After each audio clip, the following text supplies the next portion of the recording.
Thank you. Hello. Yes. Come on. Before we start, I just want to get something straight, OK? Because I'm sort of slightly tall and don't really have any hair, occasionally people confuse me for somebody who might be interested in a fight. And I just want to make it quite clear that I'm not, right? Basically, the hardest thing I've ever done, right, is I once punched the air because I just successfully cooked meringues. Crunchy on the outside, soft in the middle, get in!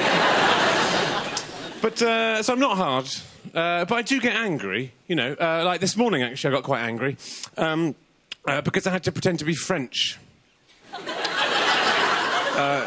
Just briefly, I had to pretend to be French. I don't know if anyone else had that today. No, just for about 3 seconds this morning, I had to pretend to be French. It happens to be most days, actually. Well, the reason is that the pastry that I like to order in my local cafe is called pain au chocolat. And you have to briefly pretend to be French, don't you? While saying pain au chocolat. You're not allowed to say pain au chocolate. They don't like that. So you have to briefly pretend to be French, and it stresses me out. You know, I'm in the queue waiting to get to the front, sort of warming up, you know. Pain au chocolat, pain au chocolat, pain au chocolat, pain au chocolat, pain au chocolat, pain au chocolat, pain au chocolat. Sort of getting into character, you know. Pain au chocolat. Pain au chocolat. C'est pain au chocolat, c'est pas... Ouais, c'est pain au chocolat, mais en même temps, c'est... Ouais, c'est pain au chocolat, ouais. Mais c'est... Ouais, mais... Ouais, c'est pain au chocolat, mais en même temps, c'est pain au chocolat... Pouf... Pain au chocolat, c'est pas... Mais c'est pain au chocolat... Pain au chocolat... So I get to the front of the queue, right? Everything else, of course, is in my normal voice. Hello, hi, yeah, how are you? Brilliant, yeah. Yeah, so today I'm going to go for, yeah, just on the left of the sausage rolls, yeah.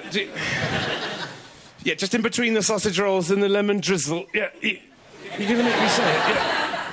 Yeah, the pain au chocolat! I fucking nailed it this morning. It was unbelievable. Oui, monsieur. Also, I don't think this happens in France, does it? Do they do this in France as well? Do they go into the boulangerie? Bonjour, monsieur. Bonjour, madame. Alors, aujourd'hui, je voudrais, 2 croissants, une baguette et un pasty.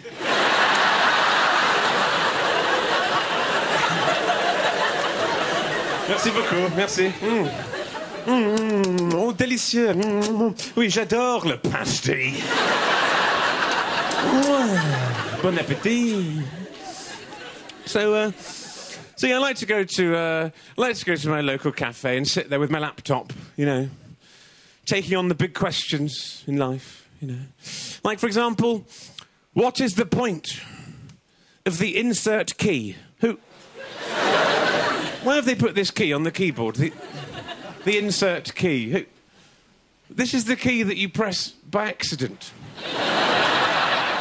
Isn't it? Nobody ever deliberately presses the insert key. This is the key where you're typing away happily, right? Not a care in the world. You look up at the screen and you see that you're typing through what you wrote before. So who does that on purpose? I think there's too many capital letters and too many exclamation marks in text messages. Everyone's shouting everything the whole time. And there's that weird one as well, the question mark, exclamation mark combo. What is that emotion? I've never felt like that. You coming to the pub?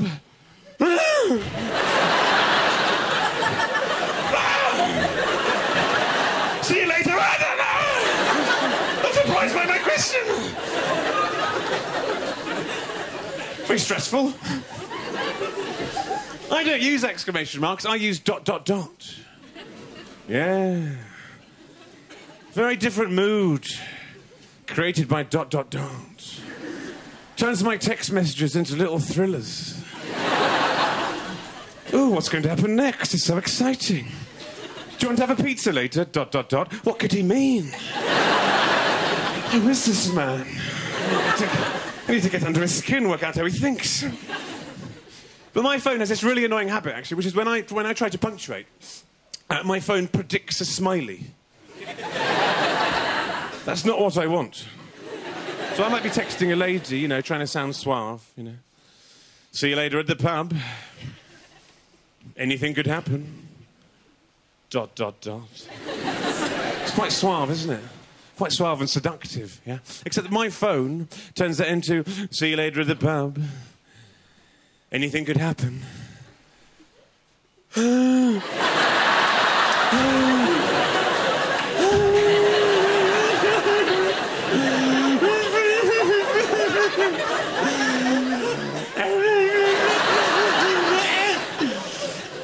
Anti-suave.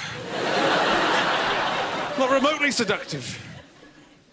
I'm not a very seductive person in general, actually, I have to say. I'm very bad at seducing ladies, you know. One of my main problems is I'm very bad at giving the eye. It's a skill I've never mastered, giving the eye. I tried to do it the other day in the cafe, right? There's me and this girl sitting there, no one else there, right? I thought I'd give her a bit of the eye. So I started looking at her. I can do eye contact, that's the first bit, eye contact, I can do that, right? But the crucial thing is the smile, right? Because if you don't do the smile, it's just...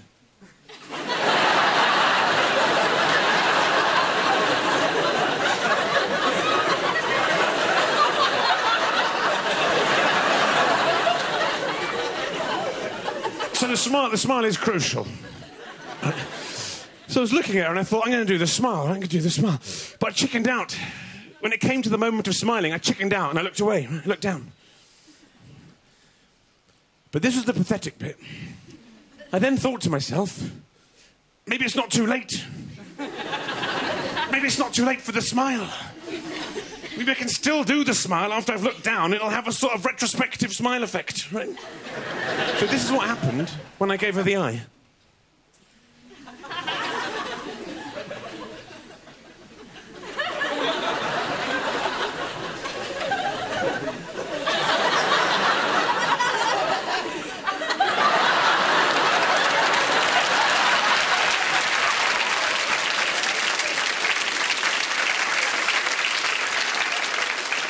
Now, one of the many problems with this is it looked as if I was picturing her murder.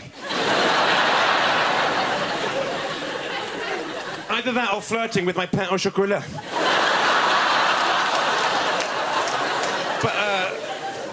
But I just want to make it very clear, I have never murdered anybody, that's not... But if I did murder somebody, I'd like to think that when they interviewed my friends on television, right, that they would say what the friends of murderers always say. Which is, yeah, so when I found out that Henry Paker had murdered a lady, I couldn't believe it.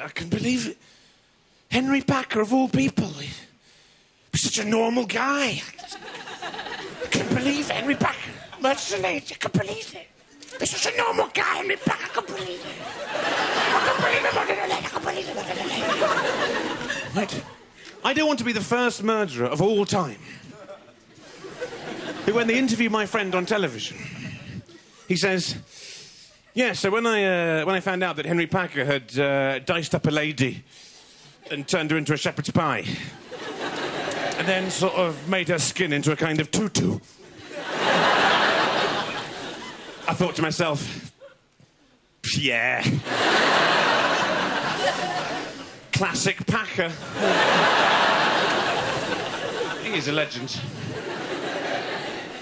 Another of my problems is that I'm a big fake. Yeah, I feel guilty about it, you know. I'm a big fake. I'm living a lie. Because I tell people that I'm really into culture and stuff, yeah. I'm into books and literature and films. But it's bollocks, actually. It really is. I'm also very slow at reading, you know. So what I'll find is I'll always have a book that's sort of on the go, right? And like every 2 or 3 months, I'll come back to it. I'll fish it out from under my bed. Find my bookmark where I left off 2 months ago. And start reading from there, yeah? But the trouble is, it's been so long since I read the book that I've forgotten who all the characters are. I don't really know what's going on. So I have a little trick, which is I go back 10 pages, okay? No one needs to know. I go back 10 pages and start reading from 10 pages ago. And this gives me a sort of refresher course in all the characters, right? It's a good system, except that about 5 pages later... so the bookmark goes back in the book. The book goes back under the bed, right?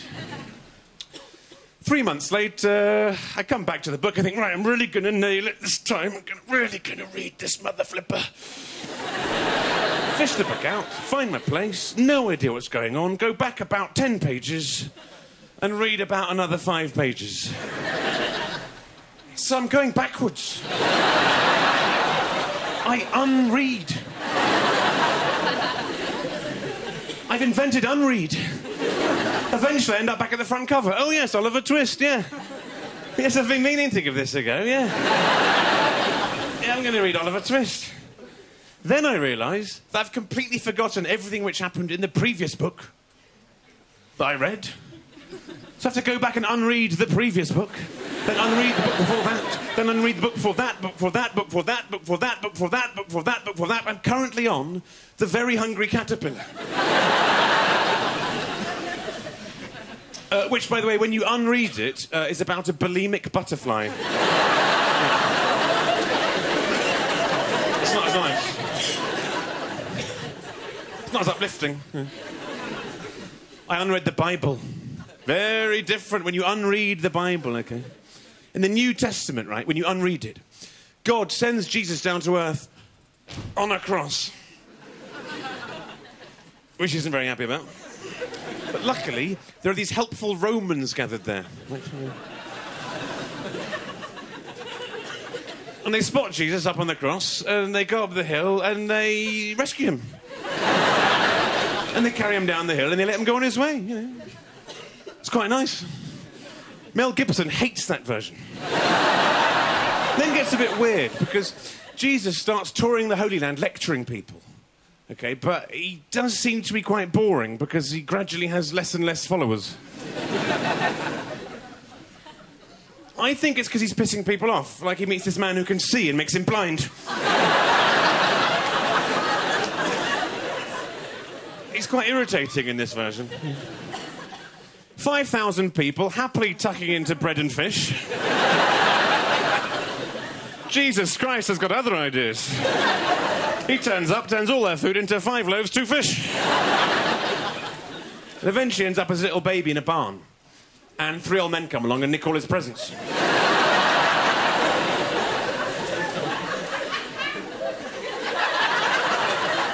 Which I think he had coming, frankly. The Old Testament is also very different when you unread the Old Testament, right? Adam and Eve are this highly sexed couple. Yeah? Always doing it in different places and positions. They decide to break into a garden to spice things up a bit, right? They're about to make love when suddenly Eve regurgitates an apple.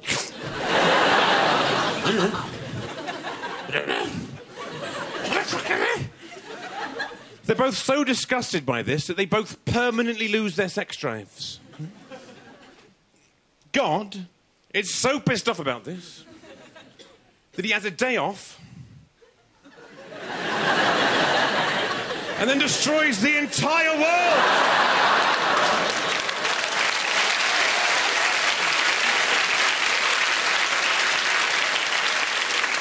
I was Henry Paker. Thank you for listening. Good night.